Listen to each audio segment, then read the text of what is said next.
Olá, a nossa conversa hoje na física é sobre lançamento oblíquo. Vamos entender um pouquinho do que se trata. Então, o lançamento oblíquo ele ocorre quando o objeto é arremessado a partir do solo, formando um determinado ângulo em relação à horizontal. Por exemplo, está aqui o salto, né, que é uma modalidade aí olímpica. Esse ano que a gente está em ano de Olimpíadas, então vamos utilizar aí esse exemplo dos esportistas. Nada mais, nada menos do que é um lançamento oblíquo. Eu parto do solo formando um determinado ângulo em relação à horizontal. Então, visualizando aqui agora em gráfico o que isso significa. Então, olha aqui, eu tenho aqui a minha bolinha amarela, ela partiu do solo e formou um ângulo, certo? Com a minha horizontal. Então, observem que eu tenho uma composição de vetores aqui, onde eu tenho um movimento uniformemente variado e tenho um movimento uniforme.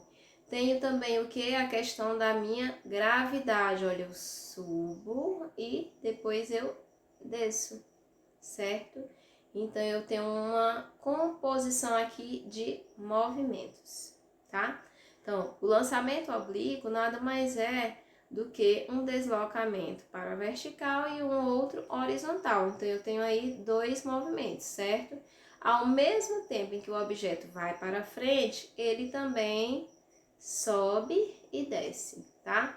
Então, eu chamo de Vx a minha velocidade horizontal e de Vy a minha velocidade vertical. Horizontal, vertical, lembrando aí. Então, como é que eu vou calcular minha velocidade horizontal? Velocidade vezes cosseno do ângulo que se formou aqui no momento do meu lançamento. Como é que calcula a velocidade vertical? Velocidade multiplicado pelo seno desse ângulo aqui que se formou, tá? E aí, como eu tenho uma composição de movimentos, para eu fazer os cálculos, eu vou me relembrar, então, das minhas fórmulas de movimento uniformemente variado, onde eu tenho o quê? Velocidade final é igual a velocidade inicial mais aceleração vezes variação de tempo.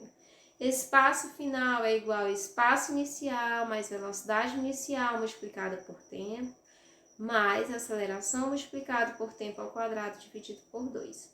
E a última, velocidade final ao quadrado é igual a velocidade inicial ao quadrado mais 2 vezes aceleração vezes deslocamento.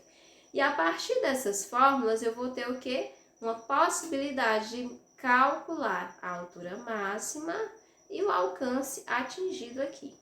A altura máxima vai ser o quê? Que é o meu movimento na vertical, vai ser o cálculo da minha velocidade inicial ao quadrado multiplicado pelo seno ao quadrado do ângulo, dividido por 2 multiplicado pela gravidade. Por que gravidade? Porque aqui, quando eu falo de movimento na vertical, eu considero a gravidade.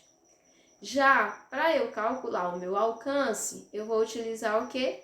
Velocidade ao quadrado é igual a multiplicado por seno de 2 vezes o ângulo. Então, por exemplo, se o ângulo formado foi de 45 graus, então vai ser seno de 90, dividido pela gravidade.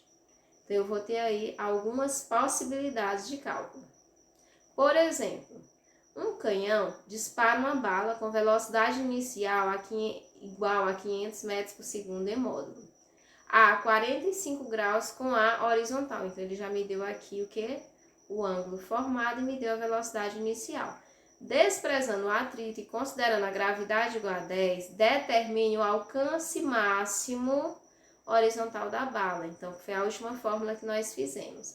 Mas, para eu calcular o meu alcance máximo, o que é que eu tenho que fazer? Eu tenho que descobrir algumas funçõezinhas aqui nesse cálculo. Então, eu vou usar o quê? A função horária do espaço na horizontal primeiro, né? Onde eu tenho x ou s é igual a SO mais VOT. Então, calculando isso, eu vou encontrar o quê? Espaço é igual a 250 raiz quadrada de 2 vezes tempo. Por quê? Porque eu não conheço aqui o meu tempo. Aí o tempo que o projétil vai levar para alcançar a altura máxima vai ser calculado aqui pela outra formulazinha que a gente conhece, velocidade final é igual à velocidade inicial menos gravidade multiplicado por tempo. Por que menos? Porque se ele está falando em altura máxima, eu estou indo contra a gravidade. Então, eu vou encontrar aqui que o meu tempo vai ser o quê? 25 vezes raiz de 2. Como o mesmo tempo que ele leva para subir é o tempo que ele leva para descer, então é só eu multiplicar por 2. Portanto, meu tempo vai ser o quê? 50 vezes raiz de 2. Substituindo esse tempo lá na minha primeira equação, onde eu encontrei que o meu espaço máximo era 250, multiplicado pela raiz quadrada, lembram? De 2 vezes t. Então, o que eu vou fazer? Eu vou ter que 250 multiplicado, então, pelo tempo. Agora, 50 raiz de 2. Raiz de 50 vezes raiz de 2. E então, vou encontrar o meu espaço, ou seja, minha altura máxima de 25.000 metros. Então, é bem simplesinho. O que é que eu tenho que fazer? Analisar a questão, retirar os dados que eu tenho e depois fazer a aplicação da fórmula. Consigo desenvolver então os meus cálculos, tá bom? Então vamos estudar para fazer dar certo.